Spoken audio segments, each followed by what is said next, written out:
Bonjour, bienvenue à C'est notre histoire. Aujourd'hui, nous allons recevoir M. Pierre Sauly qui va nous parler des librairies à Saint-Hyacinthe. Aujourd'hui, comme tu reçois Pierre Sauly, qui était un libraire à Saint-Hyacinthe, j'ai pensé vous parler un petit peu de l'activité intellectuelle au 19e siècle. Alors, savais-tu qu'au Québec puis au Bas-Canada, André, au 19e siècle, il y a eu 130 sociétés littéraires qui ont existé. C'est quand même... C'est étonnant. C'est étonnant, hein? Alors, une des premières, pas une des premières, mais je te dirais, une intéressante, c'était l'Institut canadien qui a été fondé à Montréal en 1844. On a les frères Dessaulles, Louis-Antoine Dessaulles et Georges Casimir qui faisaient partie de l'Institut canadien, qui à une certaine époque, il y avait 700 membres qui étaient là. Alors, pourquoi qu'on a fondé l'Institut canadien? Il y a deux objectifs principaux pour tenir une association du genre. D'abord, c'est un objectif d'union. On veut réunir les Canadiens français parce que tu sais qu'en 1840, il y a eu l'acte d'union. Et donc, on veut rassembler la jeunesse et les Canadiens français pour, dans le fond, un peu vaincre un petit peu l'objectif sous-entendu de l'acte d'union qui était finalement de dissimer la race. De nous assimiler. D'assimiler la race selon le rapport Durand. C'est ça. Donc, c'est le premier objectif. Le deuxième objectif, c'est un devoir d'éducation mutuelle. C'est-à-dire que les gens et les jeunes qui allaient à l'Institut canadien, eux, c'était des gens qui sortaient du cours classique. Mais au cours classique, on apprenait les humanités, on apprenait le grec, le latin. Alors, quand ils revenaient dans leur communauté, il n'y avait pas beaucoup, tu sais, si ton père est agriculteur, mais le grec puis le latin, tu sais. Donc, on se rassemblait autour d'une institution de ce genre-là pour justement acquérir des connaissances qui n'étaient pas nécessairement transmises par le système d'éducation puis par le cours classique.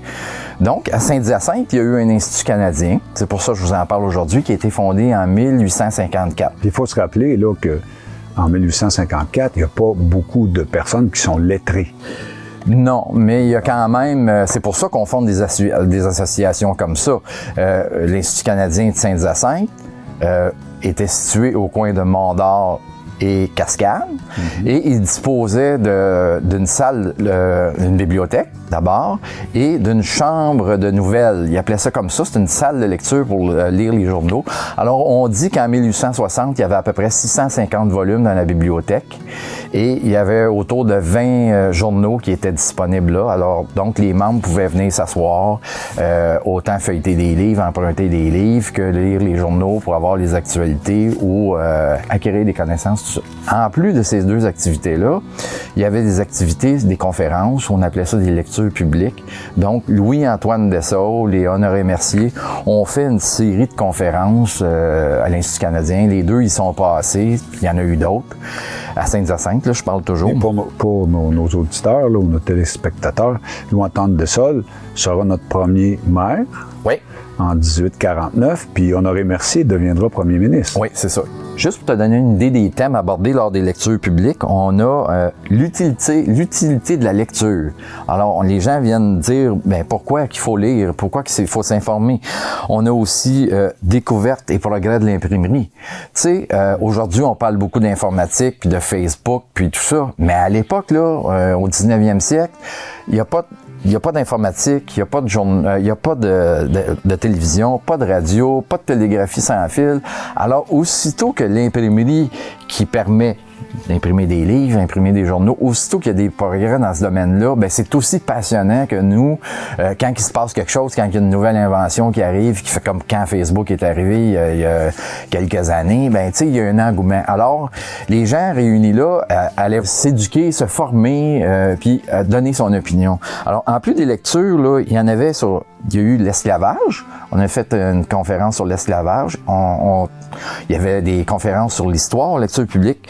Honoré Mercier a fait une conférence sur Napoléon Ier. Et Louis-Antoine Dessaulles en a fait une célèbre sur la tolérance et le progrès, car tu sais que Louis-Antoine Dessaulles il a eu des problèmes avec le clergé. D'ailleurs, c'est un petit peu ça, au départ, qui fait un petit peu mal à l'Institut canadien. C'est que Monseigneur Bourget, qui est évêque de Montréal, en 1858, va condamner l'Institut canadien de Montréal à cause des certains livres qu'il y a dans sa bibliothèque. Alors, ça fait un débat toujours qui va prendre essor, qui va prendre force entre les libéraux, les gens qui sont là avec des idées libérales, non pas le parti politique, mais des idées libérales. On les appelait les Rouges à l'époque, contre les ultramontains qui, eux, défendent le clergé. Le clergé et l'Église. Et alors, pendant une dizaine d'années, dans le fond, il va y avoir plusieurs altercations.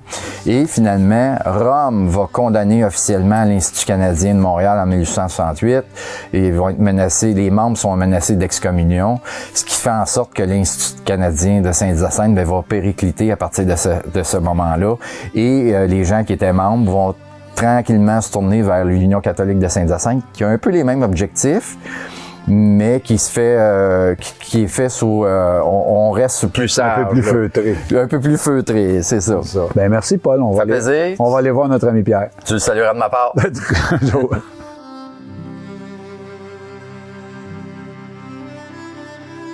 En fait, moi, si je remonte dans mes souvenirs de ma famille, je peux remonter jusqu'en 1872, où M.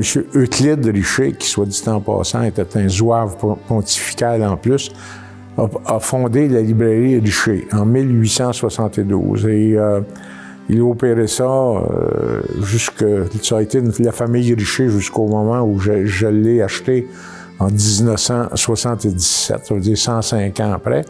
Et mes grands-parents sont arrivés comme compétiteurs de M. Richer en 1903. Ils avaient, à ce moment-là, acheté la librairie du beau-frère de M. Richer.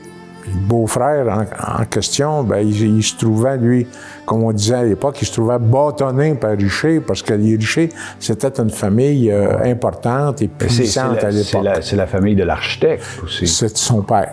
C'est le père de l'architecte. C'est le père de l'architecte. Est-ce qu'on parle à ce moment-là, moi, petit garçon, je me souviens que la librairie Richer était au coin de Mont-d'Or. C'est ça. Je l'ai connu là, moi aussi. C'est là. Oui. Et la pharmacie, pas la pharmacie, mais la librairie de ton grand-père était...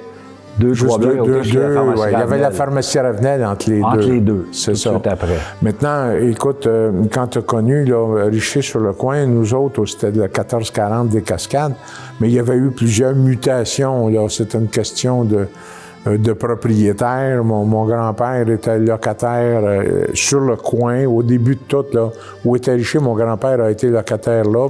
Je pense que Richer était à la Banque nationale, qui est aujourd'hui la Piazzetta. Et puis, à un moment donné, c'est venu à vendre, Richer l'a acheté. Puis mon grand-père a déménagé à côté. Alors, mais ça, c'est des bouts que j'ignore. Ce que je me souviens, c'est que l'édifice que mon grand-père a acheté appartenait à ce moment-là à l'évêché. Imagine-toi, ça s'était vendu 5 000 l'édifice à l'époque, en 1904-5. Et puis, ça s'était payé sur 5 000 $, 4 500 comptant, 500 $ d'hypothèque par rapport à la corporation épiscopale. Ton grand-père s'appelait comment? Émile. Émile. Puis lui, il est arrivé en 1903. Il a acheté en 1903. Je ne sais pas exactement l'année où il est arrivé à Saint-Hyacinthe. Est-ce qu'il y avait une formation quelconque qui le préparait à... Oui, il a travaillé, mon grand-père a travaillé pour une compagnie qui s'appelait Librairie Beauchemin, qui était la librairie à Montréal à l'époque. Il a travaillé aussi pour Guernsey Hamelin, qui était un compétiteur de la librairie Beauchemin. Et probablement qu'à un moment donné, il y a eu cette opportunité-là. C'était dans ses cordes. Parce que moi, ce qui m'interroge toujours, c'est qu'on est en 1903, il faut penser, 1903, c'est le Québec profond, là, c'est avant la Révolution tranquille. Mais les gens, il n'y a pas grand monde qui sait lire et écrire. Non, écoute bien, il n'y a aucun éditeur au Québec. Moi, des souvenirs qu'on m'a racontés, parce que mon grand-père est mort en 1950, mais dans les années 20, là, il n'y avait pas d'éditeur au Québec. Il ne se publiait aucun livre au Québec. Alors, pour être capable de vendre des livres, une fois aux 2-3 ans, il prenait le bateau de ma grand-mère, puis il s'en allait en Europe acheter des livres, puis achetait ça, puis il faisait livrer ça par bateau. Puis, écoute, il fallait que tu lises ce qu'il avait décidé, lui, d'acheter. Mais comme tu dis, la librairie comme telle, le livre comme tel, c'était pas très, très développé. Premièrement, La business, elle est plutôt sur la... Lui, la business, mon grand-père, là, un petit peu de papeterie, mais particulièrement les articles religieux. Il faut se reporter là, dans les années 1900, c'était les articles religieux. Les chapelets, les missels, les statues, tous les articles religieux, les bénitiers. Là. Puis moi, quand mon père, là, il avait diminué ça un peu. Moi, quand je suis arrivé, bien évidemment, c'était à l'époque, je suis arrivé, moi... plus tard, dans les années 60. Oui, mais c'était la Révolution tranquille. Je suis arrivé en 1962. Donc moi, j'ai tout mis ça dehors, les articles religieux. T'as envoyé ça à la librairie Saint-Antoine. C'est ça. Tout est allé vers la librairie Saint-Antoine, qui, eux autres, ont réussi tout de même à bien vivre avec ça. Ton père s'appelait comment? Mon père s'appelait Marcel. Marcel. Et lui, il arrive en 1930? C'est ça. Il arrive en 1930. Et lui, il a grandi dans la librairie. Il a grossi. Mon père a opéré la librairie jusqu'à son décès en 62. Puis évidemment, il a pris un petit commerce, puis il en a fait un assez bon commerce à l'époque. Puis en plus, pour arrondir ses fins de mois, il était ambitieux. Il avait parti l'imprimerie Dominion, qui était au coin de Saint-Antoine et Mondon, qui existe encore, je pense. Il était administré par la suite par les Choquettes. Il a vendu aux Choquettes. À ce moment-là, mais il a opéré ça pendant des années, la librairie et l'imprimerie, puis c'était relativement connexe parce que lui-ci avait commencé à développer la papeterie commerciale. Alors, pour vendre dans les usines l'imprimerie, en même temps, il vendait les différents articles de librairie. Donc, ton père arrive en 1930. Oui. Et toi, tu es né dans les années 40. Moi, je suis né en 42. En 42. Toi, tu arrives dans la librairie que plus moi, tard. Oui. Parce que toi, tu vas faire des études. Oui, moi, je fais des études, mais moi, quand je suis arrivé, c'était un commerce qui était établi. Là. La librairie Sauly, en 62, elle existait depuis 59 ans. Alors, c'était un commerce établi. Alors, on avait comme compétiteur la librairie Richer, qui était à côté de chez nous, puis un petit peu dans le domaine religieux, ce qui en restait, là, c'était la librairie Saint-Antoine. C'était les trois seuls qui existaient à ce moment-là. Maintenant, on vendait le même genre de produit. Comme je te dis, dans ces années-là, quand je suis arrivé, moi, là, c'était l'article religieux qui était le gros, plus les manuels scolaires. Hein, le gouvernement était un bon client. Là, on vendait tous les manuels scolaires dans les écoles de l'époque. Et pour les plus âgés, on vendait ce qu'on appelait les galettes, les cadeaux de récompense, les livres de récompense à la fin de l'année. Et puis, les commissions scolaires, à cette époque-là, même en 60, quand je suis arrivé, c'était pas une commission scolaire unifiée. Non. C'était la commission scolaire de Saint-Joseph, pareil comme les municipalités. Moi, je viens de Saint-Joseph, la commission scolaire de Saint-Joseph, de la Providence. De Sainte-Hélène, Saint-Damas. Richer et Sauly. On avait chacun un autre client. Nous autres, on avait un client, ce qu'on appelait les clients bleus. Et Richer avait un client rouge. La politique est encore présente. La politique était omniprésente à ce moment-là. Okay. Alors, de notre côté, nous autres, comme mon père, c'était un adepte de Duplessis. De l'Union nationale. Alors, on avait la clientèle qui était plutôt conservatrice. Et puis, M. Richer, notre compétiteur, était un libéral. J'ai une anecdote là-dessus. On m'a dit qu'à un moment donné, tous les gens qui étaient un peu en moyen, là, qui étaient surtout conservateurs, Union nationale, achetaient des autos chez Concorde. Oui. C'est vrai, ça? Oui, c'est vrai, oui. Puis ceux qui étaient libéraux, Ford, ils achetaient des Ford chez Yamaska. C'est exactement. C'est vrai, ça, hein? Exactement. Les libéraux achetaient en grande partie des Ford et puis les conservateurs des... Donc, mon grand-père, il avait un Mercury.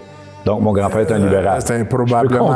Probablement, parce que c'était bien mal vu, une Union nationale qui achetait son auto chez Yamaska Automobile. Il y avait aussi le mitoyen. Il y avait la Chrysler. Oui, il y avait la famille Picard qui avait les Chrysler. Alors, un gars qui ne voulait pas se faire identifier pouvait peut-être s'acheter un Chrysler.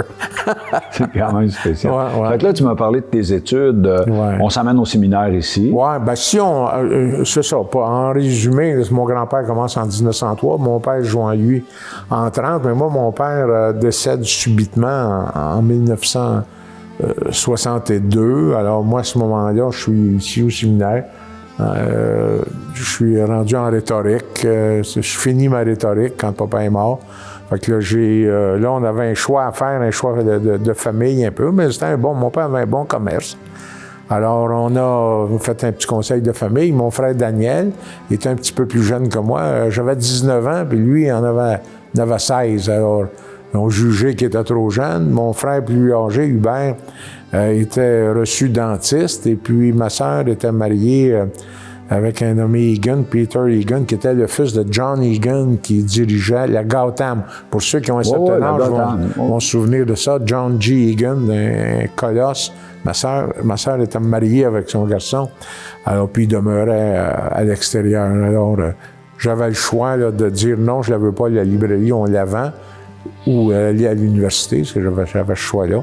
Puis finalement, j'aimais le commerce, j'aimais le monde, tout ça, j'ai décidé de poursuivre le commerce de mon père, ce que je n'ai jamais regretté d'ailleurs. Mais quand tu nous dis, tu n'es pas allé à l'université, mais faut que le monde... J'ai fait tout mon cours classique. Mais c'est ça, il faut que le monde comprenne qu'on est en 62, d'aller au cours classique. Je pense qu'à ce moment-là, le cours classique était affilié avec l'Université de Montréal et vous receviez des bacs SR. C'est ça. Donc, c'est à quelque part une sorte de formation universitaire. Oui. Ben, écoute, ça durait 8 ans. Ça durait 8 ans. On sortait de là, on avait 20-21 ans du cours classique. Là. Et puis, c'est certain qu'on en savait autant là, après notre cours classique que quelqu'un qui finit son cégep en littérature.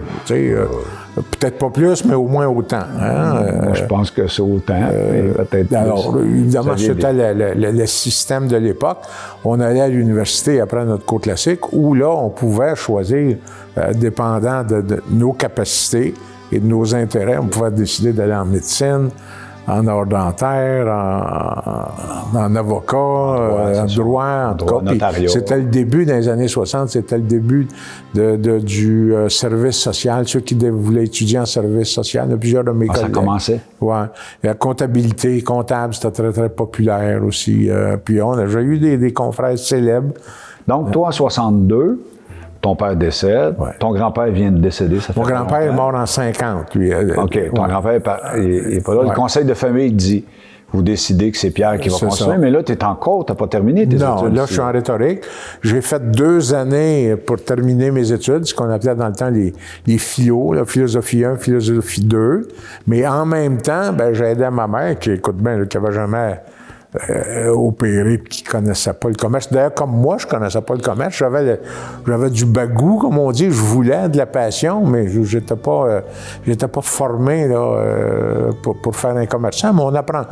Quand tu es pris, tu apprends vite. Alors, ça n'a pas été long que j'ai... Mais tu avais le nom sous le lit. Puis ça, déjà, je pense, ça sécurise les gens. Aussi, puis j'étais ambitieux, travaillant. Ça fait que j'ai pris le commerce... Je te donnais un exemple. J'ai pris le commerce de mon père. On vendait 137 000 ou 147 000 $. L'argent du temps, c'était peut-être comme 1 million aujourd'hui, mais quand je l'ai laissé, quand je l'ai vendu en 1982, excuse-moi, en 2002. J'ai vendu, mais on vend... Non, en 2002, j'ai vendu la fourniture de bureau de Denis à Montréal. OK. Et ça, c'était ma partie commerciale. Alors, j'avais Saint-Hyacinthe et Belœil, et j'ai gardé le centre d'achat, que j'ai vendu 2 ans plus tard à Pierre Bienvenu, librairie de Daigneault. Mais quand j'ai vendu mon commerce, on vendait des millions et des millions.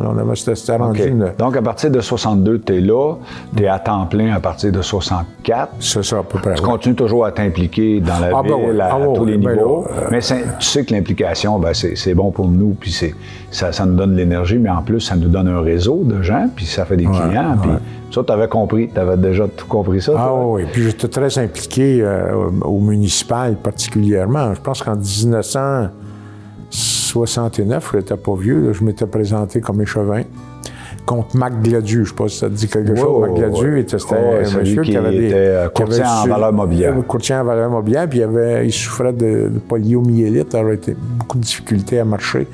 Et puis, en tout cas, je m'étais fait battre par 10-11 votes parce que Marc, c'était un bon gars, mais il attirait la sympathie. Encore, je me souviens de l'élection. Et puis, en tout cas, j'ai perdu mes élections, mais ça ne m'avait pas dérangé, pas de miettes. On aurait dit que j'étais fait pour faire la politique. La défaite ne m'avait pas marqué. Puis j'ai continué à grossir mon commerce. À un moment donné, je suis devenu président de ce qu'aujourd'hui de Novexco, qui est SOPA et Novexco, qui était le regroupement un peu comme Rona, si tu veux, de tous les libraires du Québec. J'ai été président pendant plusieurs années. C'est la Révolution tranquille. Oui. Les jeunes commencent, il arrive le rapport parent. Oui. Les jeunes peuvent étudier maintenant. Oui. Oui. Et donc là, la librairie change un peu. C'est plus juste des équipements de bureau.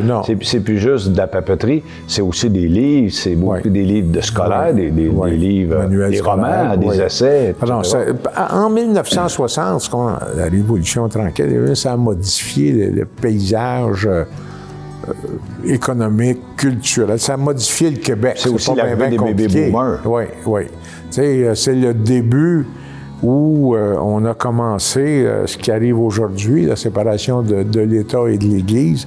Ça a commencé à peu près en 1960. Alors, là, l'éducation a changé. Tout a changé, la politique a changé, on ne voyait plus la vie de la même façon. Alors, c'était la fin de l'ère Duplessis qui avait été là. Il y avait des mouvements comme les mouvements hippies, etc. C'est une réaction à ça. C'est ça. Puis tu sais, Duplessis travaillait, lui, en étroite collaboration avec le clergé. Alors, écoute bien, il a été là pendant une vingtaine d'années, mais seulement... Ça ne faisait pas évoluer le Québec très, très rapidement. Alors, à partir de 60, ça a évolué rapidement. Peut-être trop rapidement par moment. Des bonhommes comme Le Sage, Lévesque, puis Paul Gérin-Lajoie. Oui, Gérin-Lajoie a modifié complètement le système d'éducation au Québec. Quand est arrivé la fin des cours classiques, le début des cégeps, puis a modifié la façon de procéder au secondaire. Les universités du Québec à Montréal, à Trois-Rivières, à Chicoutimi. En tout cas, là, ça a été une éclosion, évidemment, bénéfique pour l'ensemble du Québec. Le Québec est un Québec terrien, pas très renseigné, qui est devenu un Québec, on le voit aujourd'hui, il n'y a pas de sphère d'activité où il n'y a pas de Québécois qui réussissent au niveau international, qui sont reconnus au niveau international, que ce soit dans la recherche, le sport, les arts. Ça a été réellement une révolution tranquille. Ce que vous vendiez le plus, c'est plus la même chose qui se vendait. Non. Mais comme au centre d'achat, on avait un assez bon département de livres. Évidemment, pour vivre au Québec, particulièrement dans un petit centre, puis même à Montréal, c'est très difficile pour cette catégorie de libraires-là, ne vendre que du livre à Saint-Hyacinthe. En tout cas, je ne dis pas que c'est impossible, mais ça demeure, dans ma tête, un commerce très marginal. Alors, c'est pour ça qu'il fallait ajouter toutes sortes de choses alentour. Puis, ça vaut encore aujourd'hui. Vous allez chez Renaud-Bré, à Montréal, ou aux Galeries Saint-Bruno, promenade Saint-Bruno, vous allez voir, il y a toutes sortes de choses, Renaud-Bré. Il y a beaucoup de livres, mais il n'y a pas juste ça. Hein? Et alors, tu as besoin de compléments pour, à un moment donné, avoir une rentabilité. Parce que c'est beau le livre, ça fait rêver les gens, parce que c'est un commerce, comme on dit, d'intellectuel, un commerce culturel, propre. Les mains, là. Puis tu fais affaire normalement avec des gens intelligents, puis cultivés, qui aiment en connaître plus. Mais ça, c'est le beau côté. Mais l'autre côté, c'est qu'il faut que tu paies ton loyer, il faut que tu payes tes employés, puis bon, ainsi de suite. Alors, puis la suite, là, il y a eu le passage dans les équipements de bureau. Oui, bien là, j'ai modifié le commerce. Moi, quand je suis arrivé en 62, les articles religieux, c'était bien diminué. Moi, je les ai, toute fin pratique, enlevés. L'éducation, les livres, c'est devenu gratuit. Alors, il fallait faire affaire avec le gouvernement. C'était des soumissions. Il fallait aller par soumission. C'est ça. C'était beaucoup plus compliqué. Là, moi, j'ai pris le grand virage commercial. Là, j'ai décidé, j'allais partout vendre, voir les gérants d'usines, les bureaux d'avocats, de notaires, de médecins. Et puis, j'offrais nos services. Puis là, j'ai développé réellement une très bonne business. Puis comme j'avais beaucoup de demandes dans ce genre de produits-là, j'ai décidé d'acheter dans le temps équipement de bureau mascoutin. Alors eux vendaient EBM, c'est ça, vendaient du meuble de bureau. Ça appartenait à Jules Goyette et Claude Bellavance. Bellavance, c'était venu avec moi, puis c'est lui qui gérait cette division-là, Claude. Et puis, il y avait des photocopieurs, il y avait des dactylos, ainsi de suite. Et bien, ça se mêlait très, très, très bien à... Ça complétait. À compléter. Et ça a été un gros succès. Oui, on a grossi. Puis, à un moment donné, ben, je suis déménagé du 1440 des Cascades au 1312, où est aujourd'hui l'AMI. Puis... La fin, là, finalement. Bien, avant d'arriver à la fin, je te dirais que avant d'arriver à la fin, là, j'ai eu une période d'expansion pour moi, là, hors de l'ordinaire, à peu près en 1977. En 1977, là, j'ai acheté la librairie Richer, qui était mon compétiteur.